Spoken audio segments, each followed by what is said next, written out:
Bienvenue sur Tendance économique, un magazine de reportage et d'analyse des enjeux de la croissance économique sur le continent africain. Le marché financier est confronté à la multiplication des arnaques qui se développent en Afrique centrale 2 ans après la fusion des bourses de Douala et Libreville. Des acteurs intervenant dans l'écosystème financier déplorent les conséquences socio-économiques de la non-maîtrise des nouveaux produits financiers surfant sur les nouvelles technologies. Quel est déjà l'état des lieux du marché financier de la zone CEMAC ? Quels sont les processus mis en œuvre pour parvenir à une plus grande capitalisation boursière?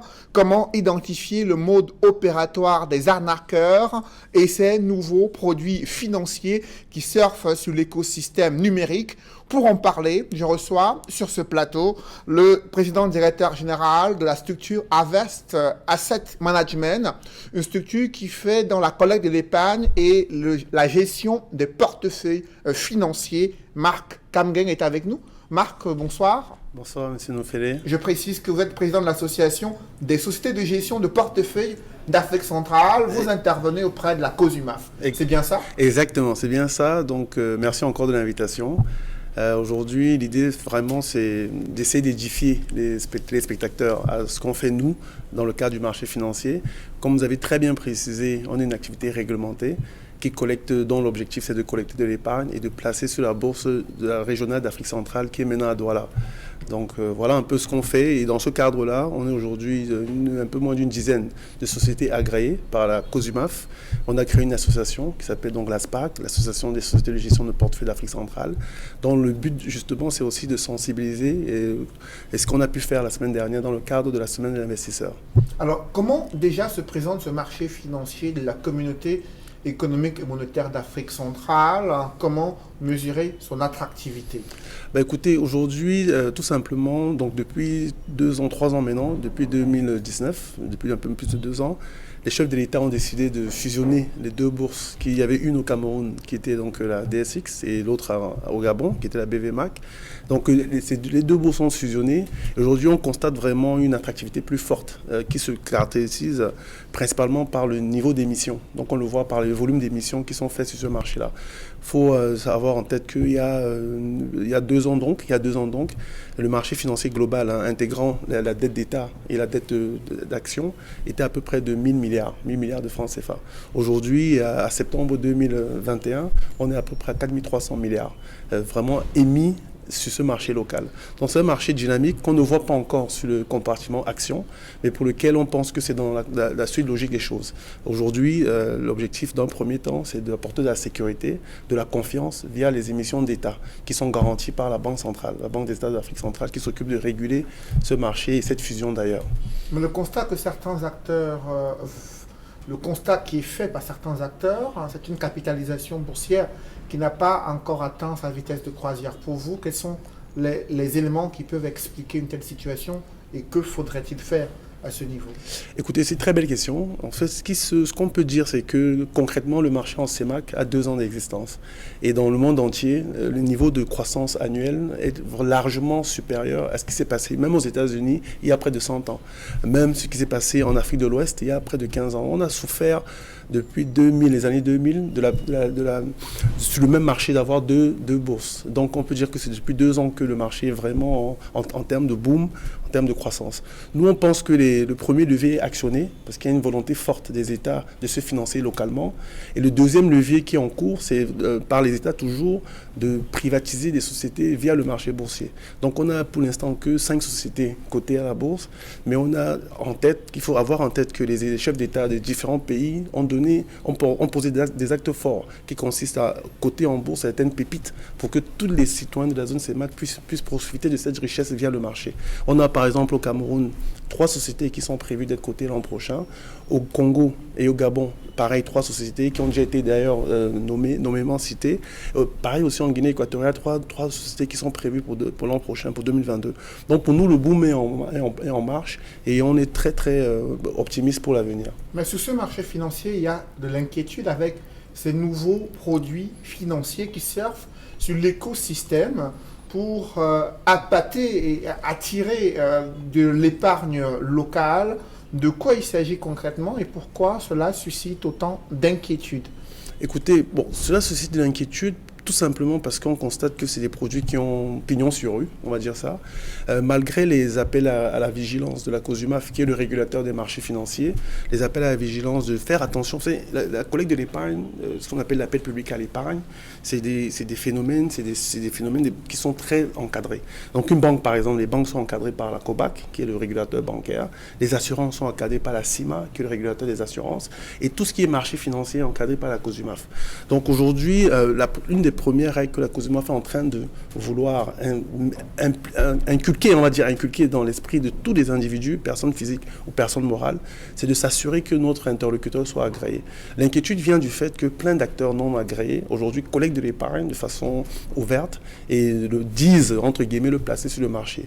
Mais on constate que le support aujourd'hui qui est tendance, c'est plutôt les crypto-monnaies et ça nous interpelle beaucoup parce que l'objectif aujourd'hui, c'est vraiment de réguler l'activité, de réguler l'activité, rendre l'activité de collecte de l'épargne hyper réglementée. Alors, il y a la crypto-monnaie, on voit une levée de bouclier des différents acteurs du système financier, donnant le sentiment que ce n'est pas un avenir pour le marché financier, alors que ceux qui prétendent manipuler la crypto-monnaie présentent ça comme une alternative, comme un moyen ou un espace ou une plateforme où on peut investir et avoir des gains très importants. Qu'est-ce que vous en pensez? Écoutez, nous on pense que déjà il faut qu'on revoie les choses d'un point de vue programme. Et quel que soit ce qu'on fait, il faut qu'on ait une vision.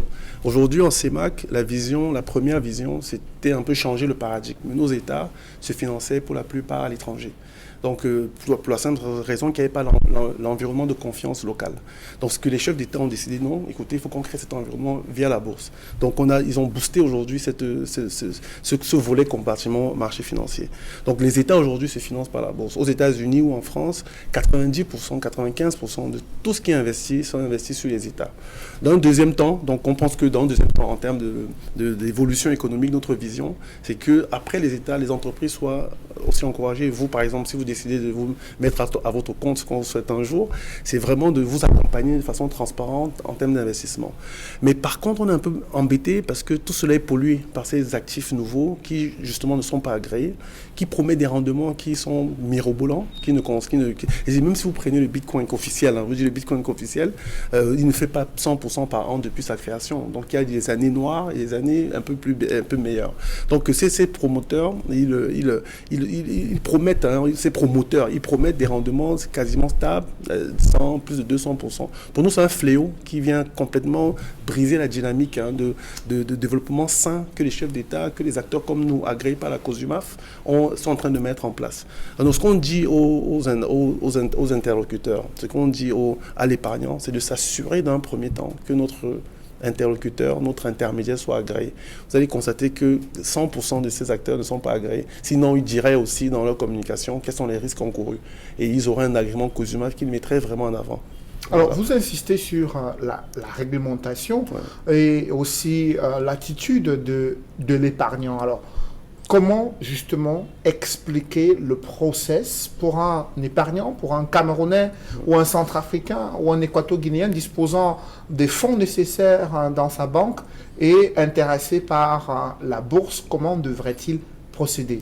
Écoutez, la première chose que l'intervenant doit avoir en tête, le particulier, c'est se rapprocher d'une société spécialisée. La COSUMAF, qui est le régulateur, a sur son site internet une liste complète des acteurs qui sont agréés.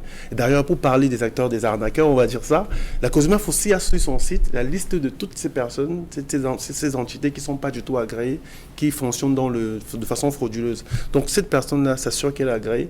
Et dans chaque société de bourse, ou chaque société de gestion de portefeuille, il y a des interlocuteurs, parce qu'avant d'avoir un agrément, on a pu montrer à la COSUMAF qu'on a les capacités humaines, les capacités opérationnelles, les capacités informatiques, vraiment toute la logistique pour pouvoir gérer l'épargne. Donc il y aura toujours quelqu'un pour vous apporter des solutions, vous répondre à vos interrogations en termes de placement de votre épargne. Maintenant, en fonction de votre profil de risque, en fonction du niveau de risque justement, qui est très important, la notion de risque que vous recherchez, notre activité consiste à vous conseiller, à vous dire, voilà, si vous voulez prendre plus de risques, il y a de l'action. Si vous voulez prendre moins de risques, il y a de l'obligation, avec des rendements stables et sécurisés. Donc, c'est un peu ça notre métier. Et le côté conseil, on insiste vraiment dessus pour sensibiliser les gens Le risque zéro n'existe pas. Et encore plus quand on vous parle de rendement de plus de 100%. L'État camerounais, pour le prendre son cas, émet en sécurité à 5-6% par an. Dès que quelqu'un vous dit qu'il vous donne plus de 10%, je ne parle pas des 100% qu'on entend, dès que quelqu'un vous dit, je vous garantis 10% de rendement par an, sachez qu'il y a quelque chose qui ne va pas. Posez-vous la question de savoir s'il est agréé. Et dans 100% des cas, vous verrez qu'ils ne sont pas agréés. Dans l'écosystème du marché financier, il y a les sociétés de bourse, il y a les sociétés de gestion de portefeuille. Quelles sont les missions précises des unes et des autres et comment elles interagissent pour garantir la sécurité et de meilleurs conseils aux épargnants ou aux personnes morales qui placent leurs actifs sur le marché financier? Vous savez que de belles questions, M. Nofélé. En fait, les sociétés de bourse sont côté émetteur. C'est-à-dire, si vous avez besoin d'argent, par exemple, sur le marché financier, vous avez besoin d'être accompagné. Vous avez besoin de mettre en place tous les processus en interne, la gouvernance, votre transparence pour aller en bourse. Donc, la société de bourse est côté émetteur. Aujourd'hui, c'est ces sociétés de bourse qui permettent aux États d'émettre du papier. Nous, les sociétés de gestion de portefeuille, on est côté investisseur, on est côté épargnant.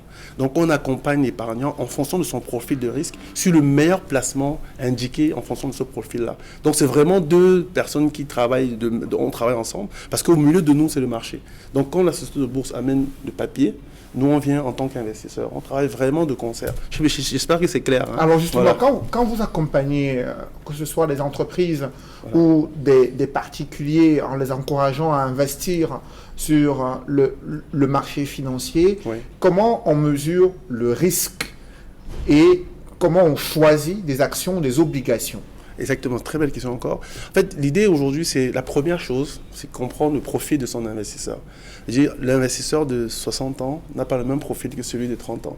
L'investisseur de 30 ans peut prendre plus de risques parce qu'il a encore jusqu'à 40-50 ans le temps de redresser la barre. Pourtant, celui de 60 ans doit vraiment consolider son patrimoine. Donc, du coup, la mesure de risque, d'ailleurs, c'est un point que la COSUMAF insiste beaucoup. Il y a ce qu'on appelle une échelle de risque. Donc, en fonction de votre profil, en fonction des enjeux de la sécurité ou de la volatilité. La volatilité, c'est-à-dire le fait de prendre plus de risques que vous cherchez. Nous, notre travail, c'est allouer dans votre capital sur les thématiques en termes d'actifs qui sont indiqués par rapport à votre profil. Donc, si vous voulez faire de la sécurité, il y a des produits qu'on appelle les produits obligataires qui sont investis exclusivement sur les titres d'État, qui sont complètement garantis par la Banque centrale. Ensuite, si vous voulez prendre donc plus de risques et avoir un risque de perte de votre capital, vous avez la partie action où tout est coté en bourse. Vous voyez vous-même quelle est l'évolution à la hausse ou à la baisse de votre sous-jacent. Et sur le côté action, il y a encore très peu d'entreprises. Vous avez indiqué que les chefs d'État ont pris l'engagement, chacun, d'envoyer au moins 3 entreprises publiques ayant une rentabilité avérée. Dans la perspective de mise en œuvre et de concrétisation de cette initiative des chefs d'État, comment actuellement se porte ce marché, ce compartiment sur le marché financier? Est-ce qu'il y a assez de dynamisme? Est-ce que c'est un pan du marché financier qui intéresse les clients que vous avez, ou tout le monde est tourné vers les obligations émises par les États? Écoutez, c'est toujours une très belle question parce que nous, on pense que autant le marché se construit, autant l'investisseur aussi, toute la logique de l'investisseur vers le marché se construit. L'investisseur initial à la base, il veut de la sécurité. Donc, il veut de la sécurité. Du coup, les titres d'État sont là pour lui apporter la sécurité. Mais pour prendre un exemple, nous, chez Harvest, on a lancé le premier fonds action de la zone CEMAC. Et il est venu de l'initiative d'un de nos investisseurs qu'on accompagnait depuis près de 2 ans aujourd'hui, qui la première année a eu 5% sur un placement de 10 milliards. La deuxième année a encore gagné 6%. Ça fait 1,1 milliard de revenus pour lui. Et c'est lui qui nous a dit, écoutez, prenez 300 millions et prenez du risque. C'est comme ça qu'on a lancé ce fonds action. Parce qu'aujourd'hui, ça reste une poche marginale dans le placement global de l'investisseur. Et nous, on est très contents du fait qu'il y ait cette initiative des chefs d'État de la zone CEMAC de créer du papier action. Et d'ailleurs, nous aussi, on encourage les entités, indépendamment de celles qui ont été listées, on encourage les entreprises, des entreprises familiales à s'ouvrir au marché financier parce qu'il y a du capital stable. Aujourd'hui, il n'y a aucun groupe international, mondial, qui se développe sans marché financier. Mais est-ce que vous comprenez la réticence de ces groupes industriels qui sont essentiellement dirigées par des familles en Ouais, Afrique exactement. centrale. Exactement. On observe que depuis qu'il y a des messages, des campagnes de sensibilisation à la fois de la CMF, l'ancienne commission de marché financier Ouais. pour le cas du Cameroun, et aujourd'hui la COSUMAF, est-ce que véritablement ça suscite de l'intérêt ou de la méfiance? Pour vous, quels sont les leviers sur lesquels la communauté économique et monétaire d'Afrique centrale doit jouer afin de garantir ou d'encourager le secteur privé à s'y lancer résolument? Écoutez, moi j'aime bien revenir à la vision de ce qu'on cherche. Quand vous regardez, je prends l'exemple des 5 plus grandes entreprises du monde. Hein. Vous prenez Amazon, Jeff Bezos, il a moins de 5% de sa société. Vous prenez Microsoft, Bill Gates, pareil, il a 1,5% de sa société. Vous prenez Facebook, qui est quand même connu de tout le monde, il a moins de 15% de sa société. Vous prenez Dangote, qui est quand même plus proche de nous, il a moins de 50% de sa société. En fait, la vision consiste à dire, on a vu un peu les limites de l'entreprise familiale en termes de développement, en termes d'expansion géographique, en termes d'expansion même régionale. Aujourd'hui, les jeunes, dont les enfants, doivent comprendre que pour atteindre une certaine taille, il vaut mieux être petit dans quelque chose de très grand que de très grand dans quelque chose de tout petit. Donc on pense que cette logique-là est en train de prendre forme et de plus en plus, les jeunes viennent vers nous pour nous parler des options qu'ils ont pour développer leurs groupes familiaux. Donc, mais vous savez, on pense que ça prend du temps. Et on est certain qu'avec l'impulsion qui sera faite avec des entreprises locales camerounaises qui vont être cotées en bourse, ça créera de l'émulation derrière. Parce qu'on verra les vertus pour les épargnants et aussi pour les entreprises. Lorsqu'il y a eu cette fusion des deux bourses, elle a été précédée d'un audit du fonctionnement du marché financier en Afrique centrale. Vous y avez participé de près. Quelles sont les prochaines réformes à mettre en œuvre pour davantage dynamiser ce marché financier? Écoutez, nous on pense qu'aujourd'hui, la COSUMAF est en train de travailler sur un cadre réglementaire global pour reprendre tout ce qui a été fait depuis le temps. On pense qu'en termes d'actifs, en termes de nouveaux actifs, il faut déjà qu'il y ait de l'action, c'est très important. Mais on voit plus loin, parce qu'aujourd'hui, par exemple, tout ce qui est placement immobilier, c'est des sujets qui nous intéressent beaucoup. Et on sait qu'il y aura une demande dans notre zone, particulièrement au Cameroun, où tout Camerounais veut avoir un bout de terrain quelque part. Mais on pense aussi que tout Camerounais serait très content de participer à un véhicule collectif qui a investi dans un immeuble à Bonanjo ou à Bonapriso en investissant très peu. Donc on pense que c'est quelque chose qui va très vite prendre forme. Le deuxième aspect en termes de dynamisation que nous on entrevoit, c'est tout ce qui est, on va appeler capital risque, c'est-à-dire investissement dans des entreprises non cotées. Mais bon, dans notre horizon, on le voit dans 10 ans plus tôt. L'immobilier à moyen terme, à court terme, les entreprises étatiques et les groupes familiaux en bourse. Et actuellement, ce qui se passe déjà, on voit le marché des États.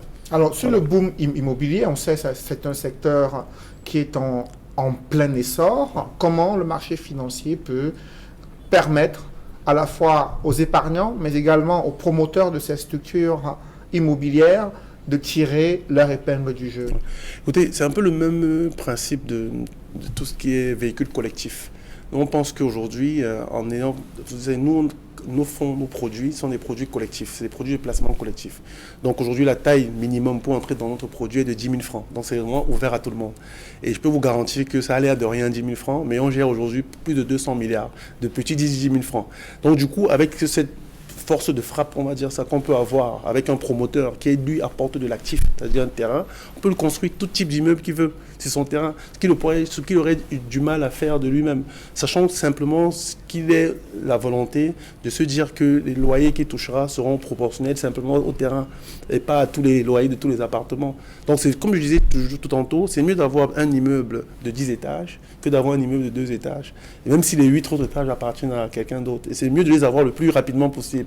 Et ça, c'est la force du collectif. Le marché permet, grâce aux produits simples, de collecter, de mutualiser et de réaliser de grands projets. C'est pour ça que nous, on est très contents de l'initiative de nos États, parce qu'on pense qu'aujourd'hui, on arrive à les aider à financer des hôpitaux, on arrive à les aider à financer des routes, des infrastructures.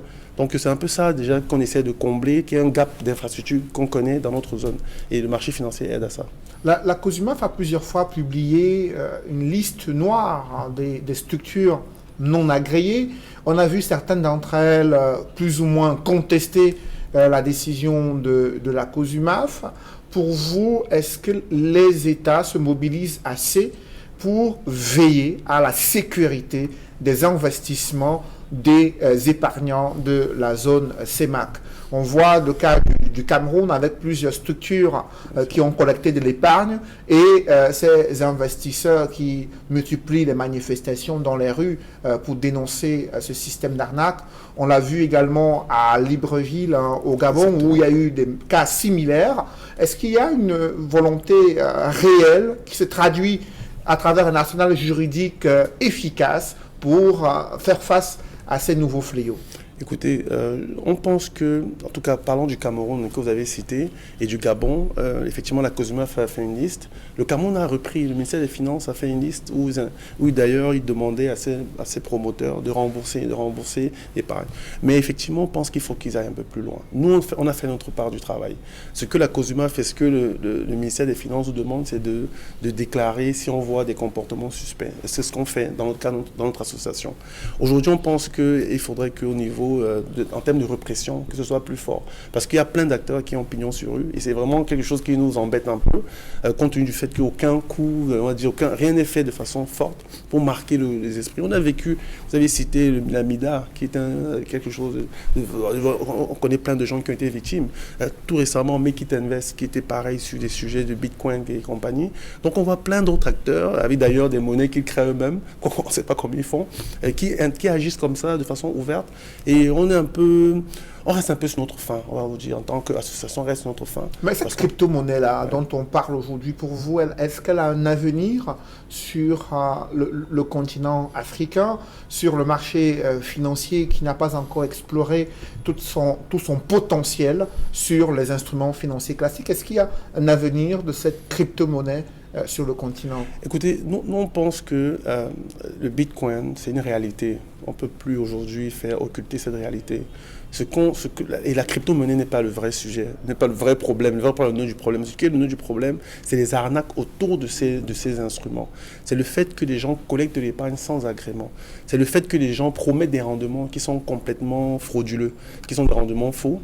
Et le fait que ce soit des pyramides qui consistent à engranger le maximum de personnes pour finalement se tomber à un moment qui interviendra tôt ou tard. Donc nous, on est conscients qu'on ne peut pas faire occulter cette dynamique-là. Et même d'ailleurs, aux États-Unis, l'État américain et même le régulateur de marché réfléchit. Même la COSUMAF, on parle de régulation, mais la COSUMAF réfléchit à des moyens d'encadrer cette activité. Aujourd'hui, la réalité, c'est que ce n'est pas encadré, c'est pas régulé, ça n'existe pas. Donc quelqu'un vous promet, vous propose ces produits, c'est à 100% une arnaque. Donc, l'idée, l'objectif, la vision autour de ces sous-jacents, c'est des choses à intégrer, il faut le faire. Dans le cadre du développement de notre zone, on pense qu'il est d'abord nécessaire de financer les États pour nos routes, nos infrastructures. On pense qu'il est nécessaire de financer les entreprises. Et ensuite, de façon marginale, aux États-Unis ou en France, j'aime bien prendre ces deux grands pays, c'est des pays où ces actifs sont représentés à moins de 0,1%. Donc, qu'il soit là, qu'il y ait des arnaques, entre guillemets, qui existent en Afrique du Sud récemment, il y a près de 3,7 milliards qui ont été complètement dilapidés par un acteur dans ces cryptos-actifs. La Chine récemment interdit les cryptos-actifs, vous devez le savoir. Donc, il n'y a pas de sujet aujourd'hui concrètement concernant, c'est plutôt la dynamique derrière. Et il faut les intégrer, et d'ailleurs, c'est ce qui est fait aujourd'hui. Alors, l'ampleur de ces arnaques dévoile aussi le manque d'éducation financière des épargnants. Est-ce que c'est un point sur lequel les différents acteurs de l'écosystème du marché financier devraient se pencher? C'est une très très belle question. En fait, aujourd'hui, on s'est rendu compte du gap on s'est rendu compte du gap parce que pendant 3 années, on va dire ça, donc on est né par exemple en 2017, jusqu'en fin 2020, on se consacrait, on va dire, à attirer dans nos produits des investisseurs institutionnels. Et depuis mi-2020, début 2021, on s'est mis à parler aux particuliers pour dire, écoutez, c'est vrai qu'on travaille avec la CNPS, on travaille avec la Banque centrale, les retraités de la Banque centrale, on travaille avec toutes ces grosses institutions qui placent beaucoup d'argent. Mais finalement, on s'est dit, il faut que je parle à ma maman, que je parle à ma belle-mère, que je parle à mon frère, à mon cousin. On se rend compte que dans leur environnement, il n'y a que les crypto-monnaies. Il n'y a que ces sujets pour lesquels il y a un gap entre ce qu'on fait et la réalité du terrain. Donc c'est pour ça qu'on a poussé avec la COSUMAF de relancer urgemment les semaines des investisseurs qui comptaient faire déjà l'an dernier, mais compte tenu de la crise sanitaire, ça n'a pas pu avoir lieu. Et nous, dans notre association, je vous ai dit, on a créé un comité sur la communication. Donc l'objectif, c'est vraiment de multiplier ce type d'initiative pour que ce fléau soit vraiment, que les gens comprennent, qu'ils soient en face de leurs responsabilités en investissant. Après, que chacun ne dise pas, je ne savais pas. Ok, c'est vraiment l'idée, c'est de dire que ce soit vraiment de plus en plus vulgarisé pour que chacun soit en face se mette en face de ses responsabilités. Marc Kamgem, quel conseil donnerez-vous aujourd'hui à ces épargnants camerounais, centrafricains, tchadiens, équato-guinéens intéressés par les produits et les différentes innovations existantes sur le marché financier? Quelle devrait être l'attitude d'un épargnant? L'attitude, la première chose, et c'est fait partie de la première règle d'ailleurs que la COSUMAF a mise en place en termes d'astuces pour l'investisseur, c'est de s'assurer que l'interlocuteur soit agréé. Et ensuite, c'est d'essayer de ne pas mettre la charrue avant les bœufs. Vraiment de prendre le temps de comprendre avant d'investir. Et pour ça, il y a des personnes agréées donc qui sont là pour leur donner le panier du possible dans la zone CEMAC. Ensuite, pour l'investisseur qui cherche, malgré ses alertes, à investir dans du Bitcoin par exemple, il faut qu'il sache que investir dans le Bitcoin comporte des risques, qu'il sache que ce n'est pas du 100% par an, qu'il sache que son 100% peut devenir zéro. Donc c'est ça vraiment un point pour lequel on veut vraiment attirer aussi l'attention des épargnants, qui ne soient pas surpris que demain la société en question ferme, et voilà, qu'ils assument en fait à la fin de la journée, et qu'ils ne portent pas plainte quand ils sont surpris de se rendre compte que notre interlocuteur a fermé boutique ou quoi que ce soit. Voilà. Merci Marc Kamgem. Je précise que vous êtes le président directeur général de Harvest Asset Management. Vous gérez les portefeuilles financiers à la fois pour des multinationales, investisseurs institutionnels et également des particuliers. Vous êtes à la tête de l'association des sociétés de gestion de portefeuilles d'Afrique centrale agréées auprès de la COSUMAF, la Commission de surveillance des marchés financiers d'Afrique centrale. Mesdames, messieurs, c'est la fin de cette émission. Merci de l'avoir suivi. Rendez-vous dans une semaine pour une nouvelle édition de Tendance économique.